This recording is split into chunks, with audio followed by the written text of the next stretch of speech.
Jesus Christ certainly does not support genocide. Hey, random dude screaming, I told you I'd respond to your point. I just want to respond to this question first. The president... Excuse me, sir. Right. J.D. Vance appears rattled by aggressive hecklers as crowds loudly call out the U.S. war narrative during his public appearance. Jesus does not support genocide chants explode after Trump's controversial AI-generated Jesus image sparks massive public row. Vance lashes out at his own people amid Trump's latest Iran strategy failing spectacularly once again. Despite U.S. blockade enforcement, multiple sanctioned oil tankers successfully crossed the Hormuz Strait according to latest reports. After Pope Leo publicly schools Washington on moral leadership, Vance attempts to police religious criticism of U.S. policy. Pope Leo defies Trump's official line on Iran war completely, prompting Vance to warn the pontiff to stay careful with statements. Vance admits growing frustration while acknowledging deep mistrust with Iran persists with absolutely no resolution in sight. Iran holds its ground firmly while Vance scrambles desperately to sell progress after another round of failed negotiations. Where in international law does it say that you can target bridges in war, strike hospitals, clinics, universities? Where does it say such a thing? Strike factories. Vance faces intense pressure as global voices and domestic public outcry increasingly challenge America's role in the Iran conflict. So I think some people, their reaction to this is to say, well, he shouldn't have said that. And look, there are certainly things that the Pope has said in the last few months that I disagree with. Let me just take one very concrete example, related to this conflict in Iran. So the Pope said something where he said, and I'm going to try to remember the exact quote, but he said that God is never on the side of those who wield the sword. God is never on the side of those who wield the sword. I'm pretty sure that he said that exact statement. Now, on the one hand, again, I like that the Pope is an advocate for peace. I think that's certainly one of his roles. On the other hand, how can you say that God is never on the side of those who wield the sword? Was God on the side of the Americans who liberated France from the Nazis? Was God on the side of the Americans who liberated Holocaust camps and liberated those innocent people from, those who had survived the Holocaust?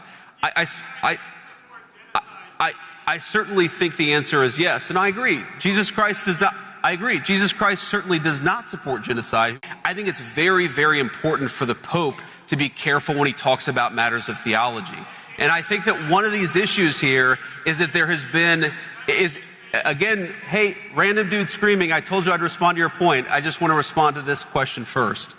But I think one of the issues here is that if you're going to opine on matters of theology, you've got to be careful. You've got to make sure it's anchored in the truth. And that's one of the things that I try to do. And it's certainly something I would expect from the clergy, whether they're Catholic or Protestant. Now, to respond to this guy here, he said, I believe he said the administration supports a genocide in Gaza. And here's my response to that. When we came in, the humanitarian situation in Gaza was an absolute catastrophe. You know who's the person who got a peace agreement in Gaza? Donald J. Trump. So if you want to complain about what happened in Gaza,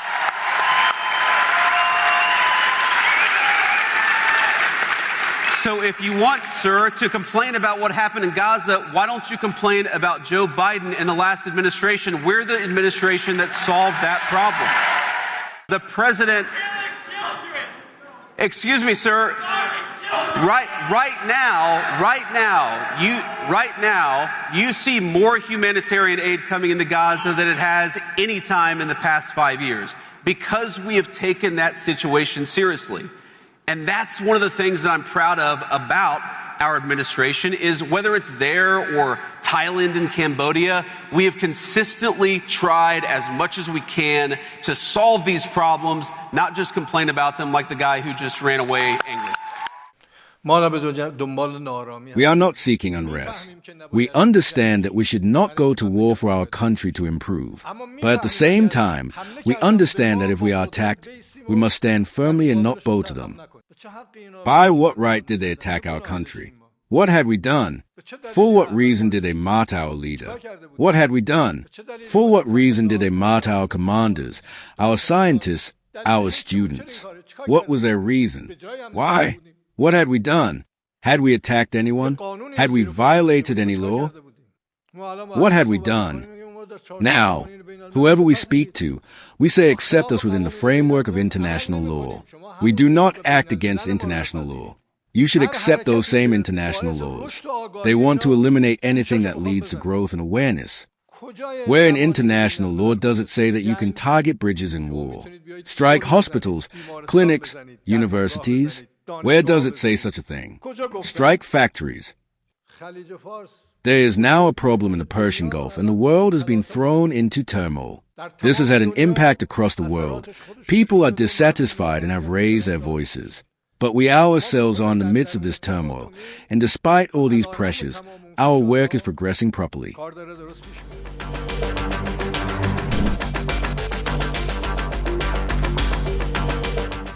Iran strongly condemned the United States as it launched a provocative naval blockade on the strategically vital Strait of Hormuz, escalating tensions in one of the world's most critical shipping lanes. Iran's IRGC Quds Force chief boldly declared that both the US and Israel will ultimately return completely empty-handed from their aggressive maneuvers in the region. Brigadier General Esmail Qani's pointed comments were prominently reported by the Iranian state-affiliated outlet Press TV on April 13, highlighting Tehran's unyielding stance. The U.S. on April 13 officially launched a comprehensive naval blockade aimed specifically at stopping ships from entering or exiting key Iranian ports along the Persian Gulf. However, fresh reports indicated that multiple commercial and cargo ships successfully transited the Strait of Hormuz despite the heavily publicized U.S. blockade efforts. An Iran-linked oil tanker along with several Chinese ships were reportedly able to transit freely amid the ongoing blockade, underscoring potential cracks in the American enforcement. The Quds Force commander said, quote, "The Unified Resistance Front has a powerful and effective presence throughout the region, and is lying in wait for the enemies of humanity. They will pull out of the region without any achievement." Iran's foreign ministry spokesman, Esmail Baghai, has also stepped forward to sharply criticize this controversial move directly on the social media platform known as X. The Iranian foreign ministry spokesman said, quote, "Can an illegal war of choice be won through a revenge of choice against the global economy? Is it ever worthwhile to cut off one's nose to spite one's face?" Unquote. Iran's military has issued a stern warning that any perceived threat directed towards its vital ports would inevitably trigger a much broader and more intense regional response across the area. The Islamic Revolutionary Guard Corps, or IRGC, has explicitly stated that no port located in the Persian Gulf or the Sea of Oman would remain secure or operational if its own ports were targeted or hit in any way. Iran's armed forces spokesperson said, quote, "Enemy-affiliated vessels do not and will not have the right to pass through the Strait of Hormuz. Other vessels will be allowed to transit the strait in compliance with the regulations of the Armed Forces of the Islamic Republic of Iran." Unquote.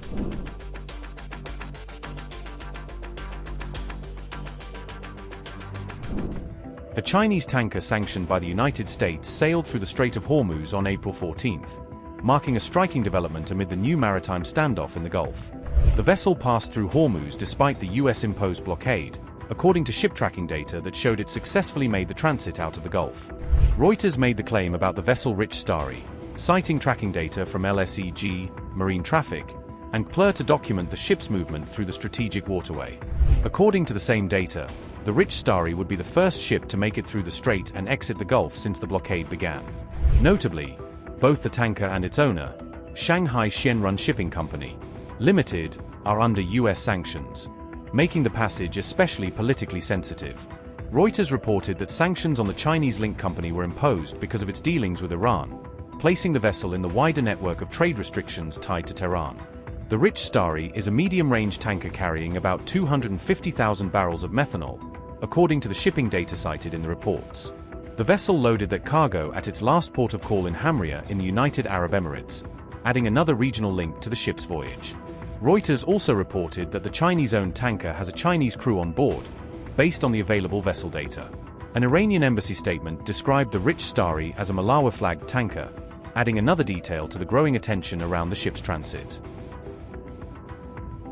Iranian embassy in Ghana wrote on X, and I quote, "Breaking, Rich Starry, a Chinese oil tanker sanctioned for shipping Iranian oil, flying the flag of Malawi, a country with no coastline, just sailed through America's blockade of the Strait of Hormuz." The Navy, with its many big beautiful ships, issued repeated warnings. Reportedly, the tanker's captain upgraded to premium to skip the ads. Edit. We're being told the blockade only applies to countries the US isn't afraid of. That list used to be long. It now fits on Trump's McDonald's receipt, delivered by DoorDash. Unquote.